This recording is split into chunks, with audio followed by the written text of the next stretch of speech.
यह कहानी लेखक की अपनी भावनाओं के द्वारा लिखी गई है। इस कहानी को सुनकर आप अपना मनोरंजन कर सकते हैं। इस कहानी में दर्शाए गए पात्र, उत्पादन और घटनाएं सभी काल्पनिक हैं। कहानी किसी भी व्यक्ति के भावनाओं, प्रथाओं और परंपराओं का अपमान नहीं करती है। यह कहानी पूरी तरह से काल्पनिक है। दोस्तों, सिर्फ आपसे एक ही रिक्वेस्ट है कि आप हमारी वीडियो को लाइक और सब्सक्राइब कर लिया कीजिए, क्योंकि हम इसे बहुत ही मेहनत से बनाते हैं और आप बिना लाइक और सब्सक्राइब किया ही चले जाते हैं। प्लीज प्लीज प्लीज, यह आपका प्यार होगा हमारे लिए। आप हमारे चैनल को लाइक और सब्सक्राइब जरूर कर लिया कीजिए, जिससे हमें लगेगा कि हमारी मेहनत व्यर्थ नहीं जा रही है।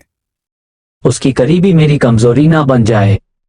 वृत्तिका इस वक्त पूरी काम रही थी। वो अपने चेहरे पर ठंडे पानी के छींटे लगाती है और फिलहाल गुस्से पर कंट्रोल करने की कोशिश करती है, लेकिन उसे ऐसा लग रहा था उसके दिमाग की नसें फट रही थी।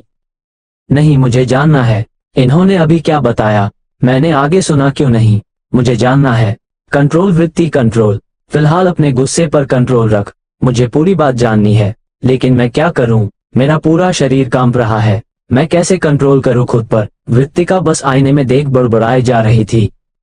तब वृत्तिका बाथरूम से बाहर आती है और अभय सिंह जी के आगे चेयर पर बैठ जाती है। अभय सिंह जी बहुत परेशान हो रहे थे। उन्हें वृत्तिका की लाल आंखें दिखाई दी, जिसे देख वो थोड़ा डर गए। वृत्तिका, आई थिंक तुम्हें घर जाकर रेस्ट करना चाहिए, तुम्हारी तबीयत मुझे ठीक नहीं लग रही।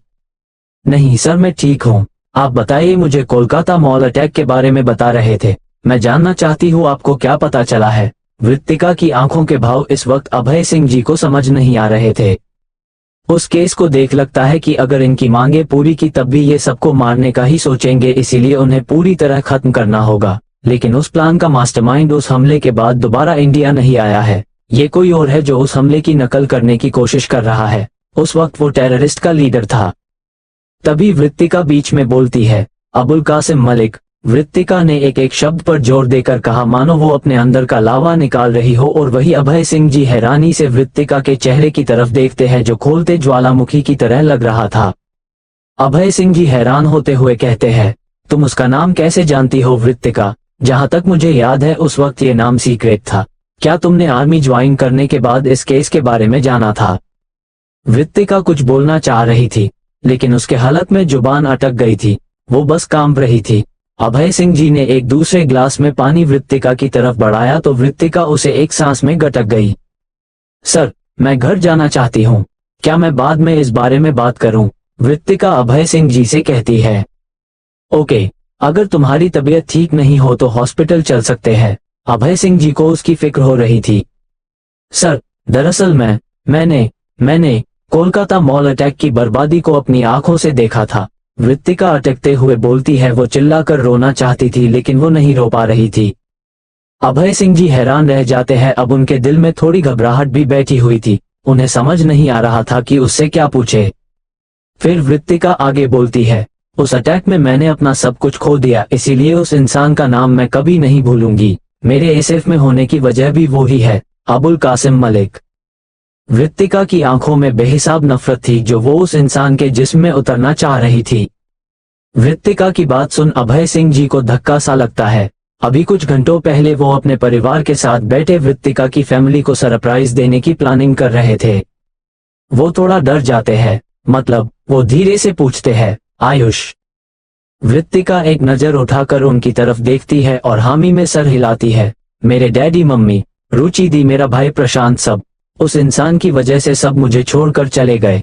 6 साल से मैं इस बदले की आग में झुलस रही हूँ।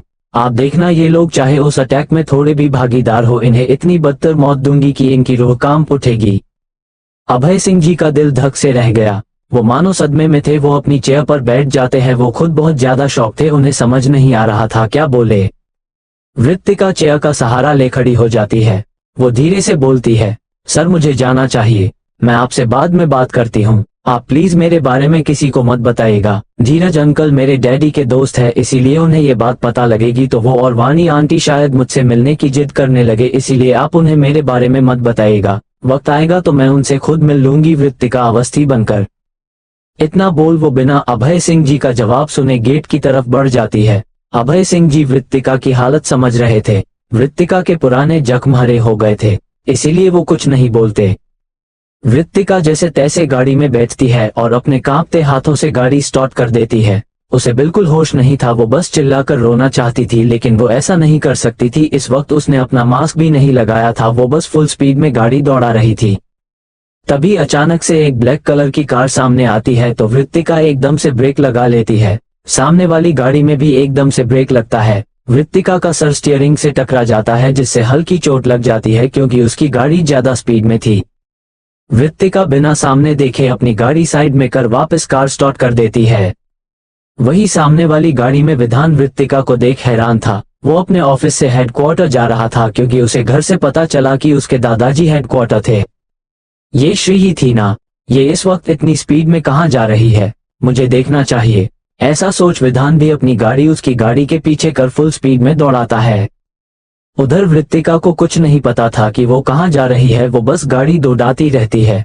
लगभग 1 घंटे तक ऐसे ही ड्राइविंग करने के बाद वो एक पहाड़ी इलाके में पहुंच जाती है। वो एरिया थोड़ा शांत था और कोई आ जा नहीं रहा था।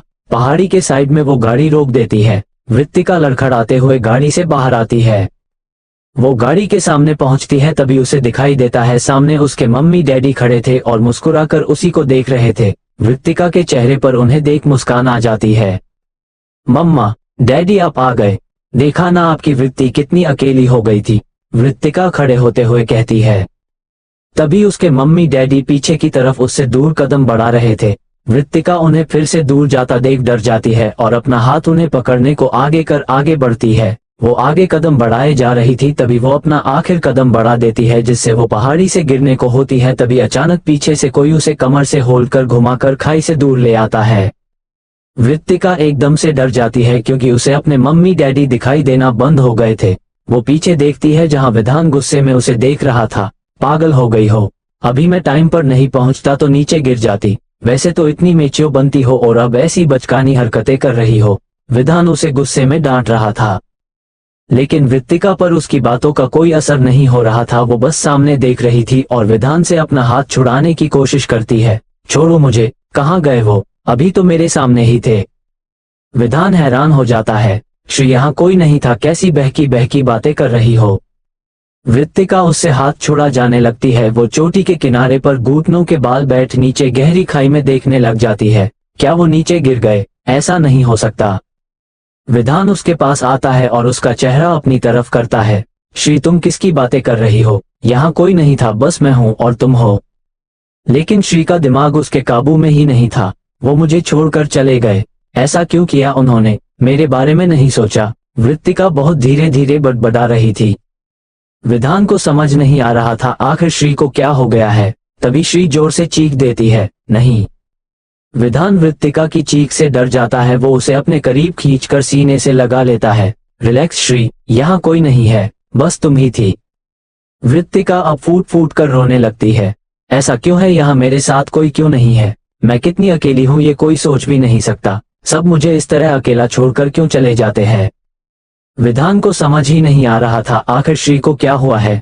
दिन में तो वो बिल्कुल ठीक थी। वो उसे शांत करवाने की कोशिश कर रहा था लेकिन श्री को तो सांस तक नहीं आ रही थी। श्री मैं हूं ना तुम्हारे साथ, रिलैक्स, तुम रोना बंद करो, मुझसे शेयर करो क्या हुआ है, मैं तुम्हें कभी अकेला छोड़कर नहीं जाऊंगा। विधान प्यार से श्री की पीठ सहला रहा था ताकि वो शांत हो जाए। लेकिन वृत्तिका तो मानो अपने आपे में ही नहीं थी। वो विधान से अलग होती है और अपनी गाड़ी की तरफ बढ़ती है। विधान डर जाता है क्योंकि इस वक्त श्री के भाव बहुत डरावने थे और उसे बहुत घबराहट हो रही थी।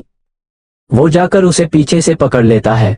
तुम कहाँ जा रही हो, अकेले मैं तुम्हें अभी कहीं नहीं जाने दूंगा, छोड़ो मुझे जाने दो, वृत्तिका रोते हुए कहती है। लेकिन विधान उसे अपने करीब खींच लेता है और सीने से लगा लेता है।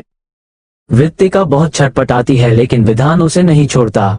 विधान उसे सीने से लगाए इसी तरह खड़ा रहता है और वृत्तिका उसके सीने से लगी इसी तरह रोते रहती है। काफी देर ऐसे ही रोने के बाद वो धीरे धीरे सुबकने लग जाती है। अब जब विधान को एहसास होता है कि वो शांत है तो वो उससे धीरे से अलग होता है। वृत्तिका की सुंदर आंखें रोने की वजह से लाल हो चुकी थी और सूज गई थी। वृत्तिका बस एक झलक विधान को देखती है फिर अपना मुंह फेर लेती है। वो इस वक्त कुछ भी बोलने को हालत में नहीं थी और विधान भी ये बात समझ रहा था। विधान साइड में जाकर किसी को फोन करता है फिर वापस उसके पास आता है। श्री अभी घर जाना चाहिए, चलो मैं तुम्हें घर छोड़ दूंगा। वृत्तिका उसकी तरफ एक नजर देखती है। मैं अपनी गाड़ी लाई हूं, मैं चली जाऊंगी।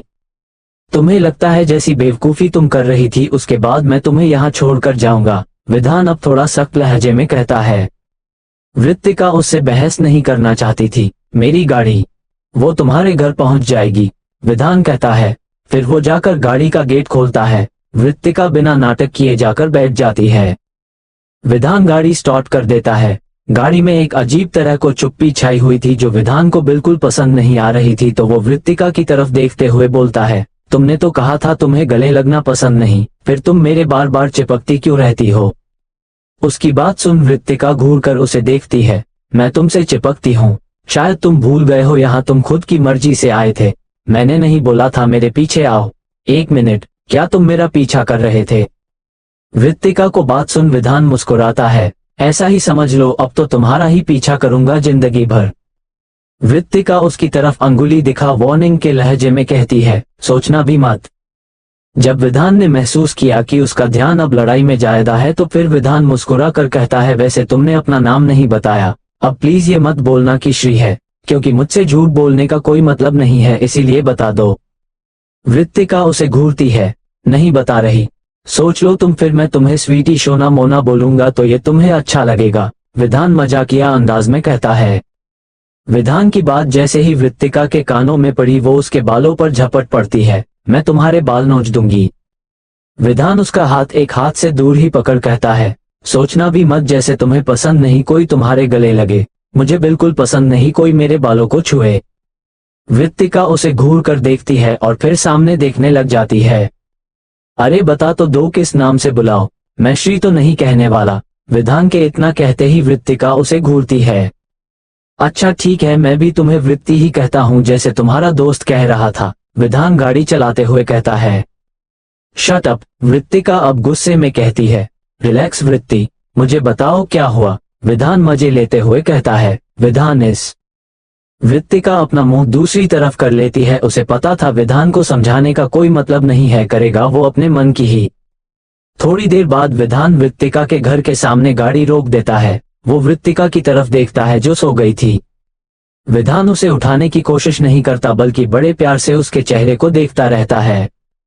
तुम इतनी मासूमियत कहाँ से लाती हो, जबकि असल में खूंखार शेरनी की तरह हो। तुम चाहे जो कर लो, रहना तो तुम्हें मेरे पास ही है हमेशा।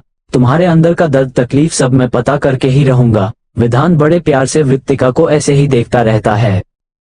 थोड़ी देर बाद वृत्तिका की नींद एक झटके में टूटती है तो वो उसकी नजरें विधान की नजरों से मिलती है। विधान झेप जाता है और अपना चेहरा इधर उधर घुमाने लगता है मानो उसकी चोरी पकड़ी गई हो।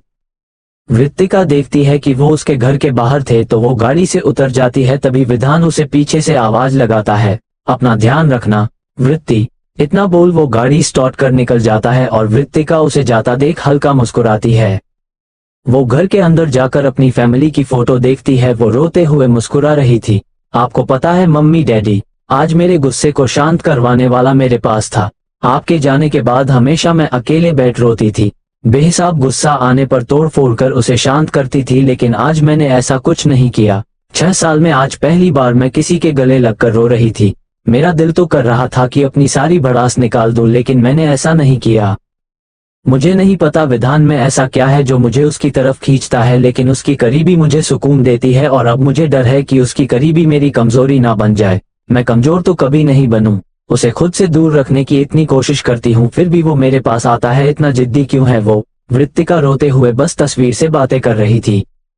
अभय सिंह जी जैसे ही आहूजा विला में दाखिल होते हैं उनके लिविंग रूम का नजारा उनके अंदर तकलीफ पैदा कर देता है। वानी जी यशवी के साथ मिलकर ढेर सारे गिफ्ट्स तैयार कर रही थी। उनके चेहरे पर एक्साइटमेंट साफ नजर आ रही थी। अभय सिंह जी जाकर लिविंग एरिया में सोफे पर बैठ जाते हैं। उन्हें समझ नहीं आता वो सबको कैसे बताएं। अभी कुछ देर पहले वो सबके साथ बैठे सबसे मिलने को बातें कर रहे थे और अब एक ही पल में आयुष के परिवार की मौत की खबर कैसे बताए। एक खूबसूरत लड़की जिसकी खूबसूरती देखकर हर इंसान बोले कि यह आसमान से उतरी हुई किसी परी की तरह है, उसके साथ होता है अन्याय और वह घर छोड़कर भाग जाती है, पर अभी भी उसका दर्द कम करना भगवान को मंजूर नहीं था और फिर से एक बार बदलती है उसकी जिंदगी और उसकी शादी हो जाती है एक ऐसे माफिया से जो करता है पूरे एशिया में राज। और अब होती है उसके जिंदगी की असली शुरुआत। कैसे बेरहम माफिया देता है उसे दर्द और फिर ऐसा क्या हो जाता है कि वह पागल हो जाता है। उसके प्यार में उसकी मासूमियत से नहीं बच पाता है उसका दिल और वह करने लगता है। उसे बेनतहा मोहब्बत मासूमियत से भरी चांद की कहानी जो कर देती है एक डेविल माफिया को भी अपना दीवाना। इस स्टोरी को पूरा सुने आप भी हो जाएंगे चांद के दीवाने। चैनल को सब्सक्राइब कर सर्च करें mafia cute girl, mafia cute girl. Dance practice. वो घर के अंदर जाकर अपनी फैमिली की फोटो देखती है। वो रोते हुए मुस्कुरा रही थी। आपको पता है मम्मी डैडी, आज मेरे गुस्से को शांत करवाने वाला मेरे पास था। आपके जाने के बाद हमेशा मैं अकेले बैठ रोती थी, बेहिसाब गुस्सा आने पर तोड़ फोड़ कर उसे शांत करती थी, लेकिन आज मैंने ऐसा कुछ नहीं किया। 6 साल में आज पहली बार मैं किसी के गले लगकर रो रही थी। मेरा दिल तो कर रहा था कि अपनी सारी भड़ास निकाल दूं, लेकिन मैंने ऐसा नहीं किया। मुझे नहीं पता विधान में ऐसा क्या है जो मुझे उसकी तरफ खींचता है, लेकिन उसकी करीबी मुझे सुकून देती है और अब मुझे डर है कि उसकी करीबी मेरी कमजोरी ना बन जाए। मैं कमजोर तो कभी नहीं बनूं। उसे खुद से दूर रखने की इतनी कोशिश करती हूँ, फिर भी वो मेरे पास आता है। इतना जिद्दी क्यों है वो? वृत्तिका रोते हुए बस तस्वीर से बातें कर रही थी। अभय सिंह जी जैसे ही आहूजा विला में दाखिल होते हैं, उनके लिविंग रूम का नजारा उनके अंदर तकलीफ पैदा कर देता है। वाणी जी यशवी के साथ मिलकर ढेर सारे गिफ्ट्स तैयार कर रही थी। उनके चेहरे पर एक्साइटमेंट साफ नजर आ रही थी। अभय सिंह जी जाकर लिविंग एरिया में सोफे पर बैठ जाते हैं। उन्हें समझ नहीं आता वो सबको कैसे बताएं। अभी कुछ देर पहले वो सबके साथ बैठे सबसे मिलने को बातें कर रहे थे और अब एक ही पल में आयुष के परिवार की मौत की खबर कैसे बताए। अगली सुबह आहूजा फैमिली में सब ब्रेकफास्ट के लिए डाइनिंग टेबल पर बैठे थे। सबका मूड नॉर्मल था सिवाय अभय सिंह जी को छोड़कर। उनका ऐसा सीरियस मूड सबकी समझ से बाहर था। विधान और कीर्ति कॉलेज के लिए निकल चुके थे। तब धीरज जी अभय सिंह जी की तरफ देखते हुए कहते हैं, डैड हमने सोचा है हम कल ही भोपाल जाए। मैंने अभी तक किसी को कांटेक्ट करके नहीं बताया है इस बारे में। तब अभय सिंह जी के चेहरे के भाव बदल जाते हैं। वो अपनी प्लेट आगे खिसका देते हैं। आप सब भोपाल जाना चाहते हैं, मैं नहीं रोक रहा, लेकिन बेहतर होगा वहां सबसे बात करके जाए। वाणी जी और धीरज जी हैरान थे, आखिर क्या हो गया है। अभी कल ही उन्होंने आयुष जी की फैमिली को सरप्राइज देने की बात की थी, तो सबसे ज्यादा खुश अभय सिंह जी हुए थे, क्योंकि वो हमेशा उनसे कहते थे कि तरक्की करना गलत नहीं है, लेकिन अपनी तरक्की के रास्तों में अपने अपनों को जो आपके लिए बहुत मायने रहते हैं उन्हें छोड़कर भूल जाना गलत है। और धीरज जी से यही गलत हुई थी। उन्होंने अपनी दोस्तों और बिजनेस में बिजनेस को चुना और सब कुछ भूलकर विदेश चले गए, और जब वापस आए तो अपने फैले कारोबार में ही लीन हो गए। अब जब वो सब ठीक करना चाहते हैं तो उन्हें समझ नहीं आ रहा अभय सिंह जी क्यों नाराज है। धीरज जी उनसे कुछ कह पाते इससे पहले ही अभय सिंह जी अपनी चेयर से उठकर वहां से चले जाते हैं। तब रुद्र को अपने मॉम डैड का उतरा हुआ चेहरा अच्छा नहीं लगता। डैड आप दादू की बात मान लीजिए, वैसे भी वो बिना सोचे समझे कभी फैसला नहीं करते, और ऐसा भी तो हो सकता है ना कि हम सब उनसे मिलने जाए और वो भोपाल ही नहीं हो। अभी अभी उनकी कंपनी ग्लोबल कंपनी बनने जा रही है, तो बहुत सारी मीटिंग्स भी तो होगी। रुद्र की बात सुन यशवी भी वाणी जी के पास जाकर बोलती है, हाँ मॉम, आप भी छोटी सी बात पर टेंशन ले लेती है। अगर आयुष अंकल को आप नहीं बताना चाहते तो विष्णु अंकल को तो इन्फॉर्म कर ही सकते हैं ना कि हम आ रहे हैं। यशवी की बात सुन रुद्र और वाणी जी भी सहमत हो जाते हैं, तो वाणी जी धीरज जी से कहती है, बच्चे की कह रहे हैं, पापा जी कभी गलत फैसला नहीं लेते, उन्होंने जरूर कुछ सोच समझ कर ही कहा होगा जो भी कहा। हम विष्णु भाई साहब को तो बता ही सकते हैं ना, उन्हें मना कर देंगे, वो आयुष भाई साहब से कुछ नहीं कहेंगे। धीरज जी को उनकी बात ठीक लगती है। हाँ, डेट का फैसला गलत तो नहीं होता। मैं एक काम करता हूँ, शाम को विष्णु से बात करूंगा। वैसे भी अगर उसे बता भी दिया तब भी कल तो हम जाएंगे ही। धीरज जी की बात सुन वाणी जी के चेहरे पर भी मुस्कान आ जाती है, जिसे देख रुद्र और यशवी भी खुश हो जाते हैं। आखिर आहूजा फैमिली ने अपने बच्चों को परवरिश ही ऐसी दी थी। सब अपने से पहले अपने मॉम डैड की खुशी देखते थे, जिसमें विधान तो अपने मॉम डैड और दादू पर जान छिड़कता था।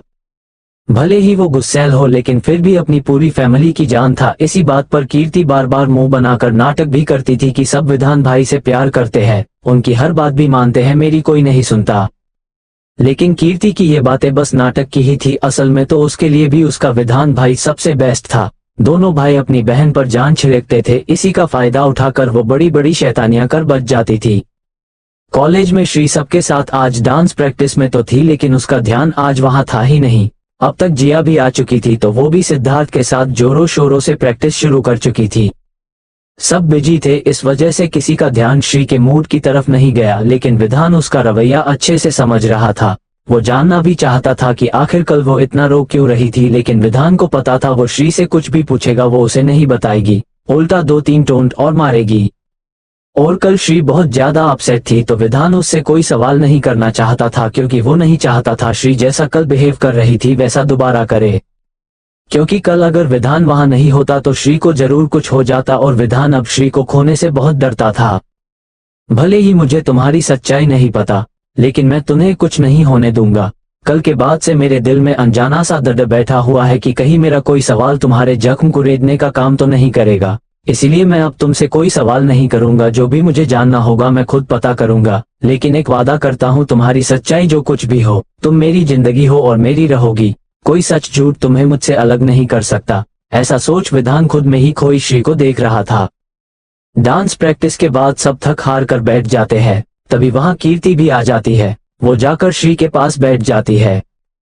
तुम यहाँ? श्री कीर्ति को देख पूछती है। हाँ, आज मेरे ग्रुप के स्टूडेंट्स नहीं आए, इसीलिए मैं अकेले बोर हो रही थी तो सोचा आपके पास आ जाऊं, कीर्ति मुस्कुराते हुए कहती है। फिर जिया थोड़ी मायूसी होकर कहती है, यार बस कुछ ही दिन रह गए मेरी और सिद्धार्थ की तो प्रैक्टिस भी नहीं हुई, हम दोनों तो पहले राउंड में ही बाहर हो जाएंगे। काव्या उसे कहती है, जिया हो जाएगा, आज तो पहला ही दिन है, तू तो आज ही प्रैक्टिस कर रही है, धीरे धीरे हो जाएगा। धीरे धीरे का टाइम ही तो नहीं है, और तो कल से कॉलेज भी प्रैक्टिस के लिए नहीं आ रहे। जिया मायूस हो जाती है। तो हम बाहर कहीं प्रैक्टिस कर लेंगे यार, तू टेंशन मत ले, तेरी प्रैक्टिस बिल्कुल फर्स्ट क्लास करवा देंगे। और तो तूने श्री और विधान की डांस वीडियो देखी है, आखिर डांस के गुरु है हमारे पास, तो क्या टेंशन है। वैसे आप सब प्रैक्टिस कहाँ करने वाले हैं? कीर्ति बीच में ही बोल पड़ी, जो ध्यान से सबकी बातें सुन रही थी। उसकी बात सुन सब सोच में पड़ जाते हैं, आखिर क्या करे। फिर कीर्ति कहती है, भाई वैसे आप सब घर के टेरेस पर प्रैक्टिस कर सकते हैं ना, आपके साथ थोड़ी मेरी भी प्रैक्टिस करवा देना। कीर्ति विधान की तरफ देखते हुए मासूमियत से कहती है, लेकिन विधान उसे कोई जवाब नहीं देता। चलो इस बारे में शाम को डिस्कस करेंगे, अभी फिलहाल तो घर जाते हैं, बाद में देखेंगे, देव बोलता है। श्री बस साइड में खड़ी उनकी बातें सुन रही थी, उसका कोई रिएक्शन नहीं था, उसे तो मानो किसी से कोई मतलब ही नहीं था। सब फ्री होकर कॉलेज से बाहर निकल जाते हैं। घर पहुंचकर वृत्तिका अपने सीक्रेट रूम में जाती है और सबसे पहले सभी सस्पिशियस लोगों की लिस्ट चेक करती है और उनकी डिटेल्स एक पेन ड्राइव में सेव करती है। इसके बाद वृत्तिका अभय सिंह जी को कॉल करती है। अभय सिंह जी एक बार में वृत्तिका की कॉल उठा लेते हैं। हेलो सर, मैंने सारी डिटेल्स एक पेन ड्राइव में सेव कर दी है, क्या आप हेडक्वार्टर मिल जाएंगे, मैं ये आपको दिखा देती, वृत्तिका कहती है। वृत्ति बेटा, मैं अभी तो हेडक्वार्टर नहीं आ सकता, आज मेरी बीपी डाउन हो गई है और फैमिली में भी सब मेरी हेल्थ को लेकर बहुत परेशान रहते हैं, अभय सिंह जी कहते हैं। ओह कोई बात नहीं सर, आप रेस्ट करिए। वैसे क्या मैं इसे किसी और ऑफिसर को दिखाऊं? नहीं, अब तुम्हें तो पता होगा, हेडक्वार्टर में आधे ऑफिसर्स को ये बात हजम नहीं हो रही को दिल्ली कॉलेज का केस ऐसे फोर्सेज हैंडल कर रही है। अगर उन्हें कुछ पता चला तो वो उन लोगों को पकड़ने की कोशिश न कर दे, तुम्हारी इतने वक्त की मेहनत बर्बाद हो जाएगी, अभय सिंह जी समझाते हैं। आपकी बात बिल्कुल ठीक है सर, और ये बहुत जरूरी इंफॉर्मेशन है, मैं किसी के हाथ देकर भिजवा भी नहीं सकती, वृत्तिका कहती है। तो तुम खुद आ जाओ ना बेटा, वैसे भी कीर्ति और विधान तो तुम्हारे दोस्त भी है, अभय सिंह जी कहते हैं। नहीं सर, फिर उसके लिए मुझे पूरा दिन उनके साथ बैठना पड़ेगा, सारे लोग मिलकर डांस प्रैक्टिस की प्लानिंग कर रहे हैं कल, लेकिन मैं नहीं जाना चाहती। अभय सिंह जी उसकी बात सुन समझ जाते हैं कि वृत्तिका विधान को तरह अकेले रहना पसंद करती है। वो तुम्हारी मर्जी है वृत्ति बेटा, लेकिन फिलहाल तुम जितना सबके साथ घुल मिल कर रहोगी तुम पर किसी का ध्यान भी नहीं जा पाएगा, तुम्हारा काम आसान हो ही होगा, आगे तुम्हारी मर्जी है, अभय सिंह जी कहते हैं। ओके सर, मैं देखती हूँ, वृत्तिका उनकी बात समझते हुए कहती है। और भी जरूरी बात करनी थी मुझे तुमसे, वो मैं बाद में बताऊंगा, फिलहाल मैं रखता हूँ। अभय सिंह जी इतना बोल फिर फोन रख देते हैं। आगे के एपिसोड सुनने के लिए सब्सक्राइब कीजिए हमारी चैनल के 2.0 को, ताकि मुझे नए एपिसोड बनाने की प्रेरणा मिलती रहे। Thank you for your support.